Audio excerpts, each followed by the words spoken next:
We got some zucchinis growing all the way throughout. Little bulbs growing down there.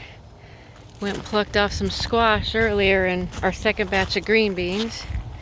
This is the small cucumbers. See how all these little, our pickling cucumbers are starting to grow down there. Start plucking some of those off. The bunch is growing down there.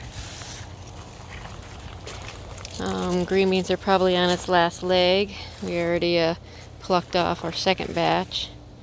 So let them keep growing, see if we get any more off of them. And the squash was growing way early. Got a whole bunch of them.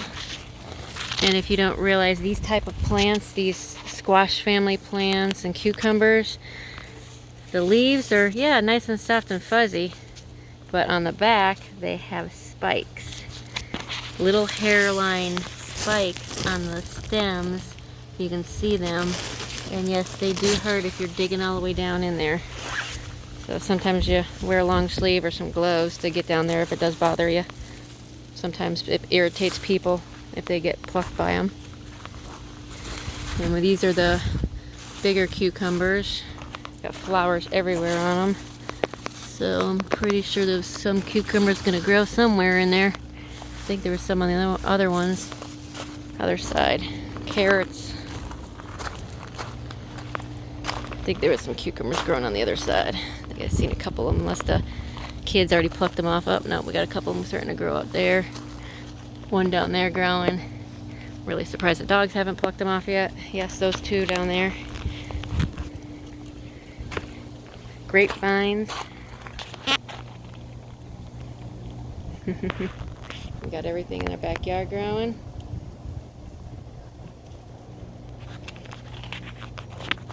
And all the grapevines. Looks like we got little clusters. I don't know if you can see them. Right, let's see if we can zoom in a little bit.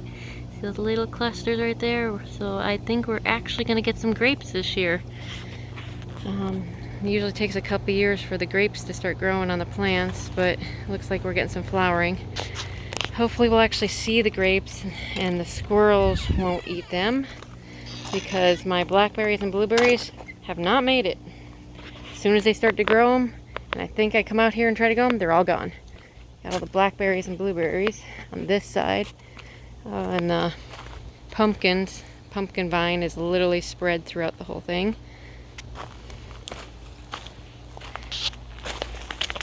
And over here, we've got some melon plants here, growing out of our old wheelbarrow.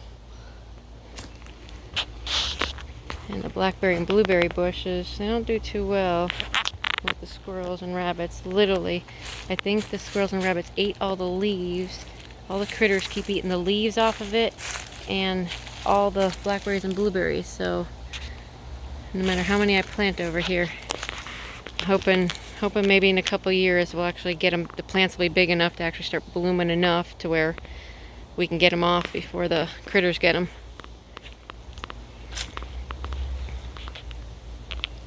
But our elephant ears are growing too.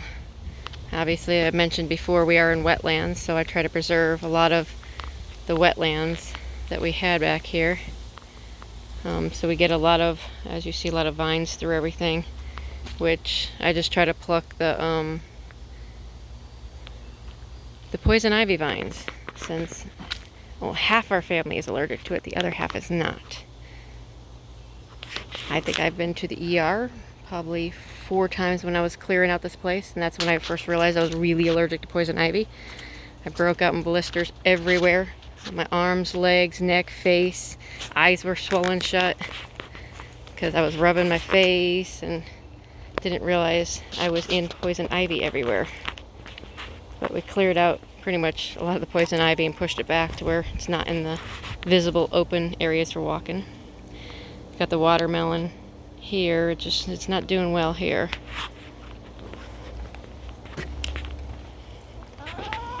Yep, and the chickens.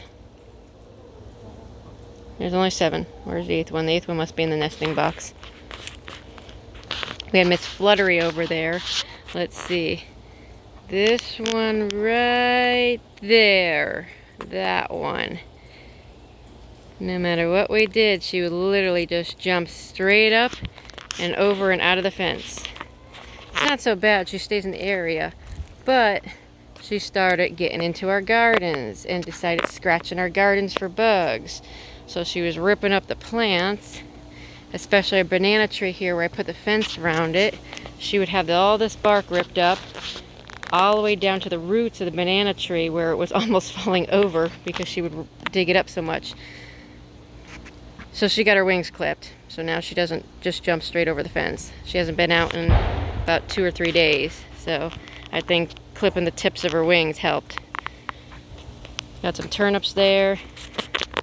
Some more of our, we put a little fencing up around here so when the vines start growing, we can kind of contain them in this area instead of over the electric fence. And then got some eggplants growing. And some huge banana peppers. Some of the sweet banana peppers, they're not the hot ones. I want to get them cut up and canned, jarred up. Get some, and some bell peppers over here. These are actually not green bell peppers, these are yellow and red bell peppers. We got a bunch of tomato plants. Working on that. Don't got too much inside the greenhouse anymore. We pulled everything out. We've got everything set up to do more seeds in here. So yeah, we'll get some more dirt, put some more seeds and everything in it. Cabbage is growing down there. Some funky lettuce. I don't know, we tried some weird named lettuce. We didn't even know what it was, so I don't know. Looks like the little bugs are eating that. I try not to spray any pesticides on them, but we might have to make some homemade pesticides with some like vinegar or something on it. Strawberries. And the radishes down there. It's the only thing really left inside the greenhouse. Corn on the cob, we moved outside. It's the first time we've ever grown corn on the cob. We were wondering how much corn on the cob actually grows, but it started growing the corn way before it got tall, so I think we're only going to get maybe 1 or 2 ears off of each of them. It'll be enough for a meal. And then my daughter that planted her apple seed that was never dried out. Literally, she bit her apple, spit out the seed, and stuck it into a planter. And it is growing. So we will keep growing it until it gets big, and then we will plant it somewhere, either here on this property or most likely out in the Placa property, since it's probably going to be a bigger tree. Since we already have this tree here, this small one that's grown here, and the one over there by the glider, those are going to be pear trees. And we kind of separated them to kind of grow up and where the sun would go up, where there's not much trees. If we planted an apple tree, we would have to probably plant it somewhere in the open over there on the other side of the fencing in the public wetland area.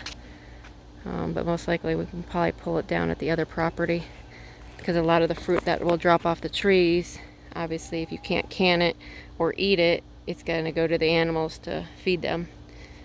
No waste. Try not to waste anything. And I haven't posted about the chickens. I'll post about the little baby chickens after this. This is just mainly the garden and how everything's going. Alright, see you later.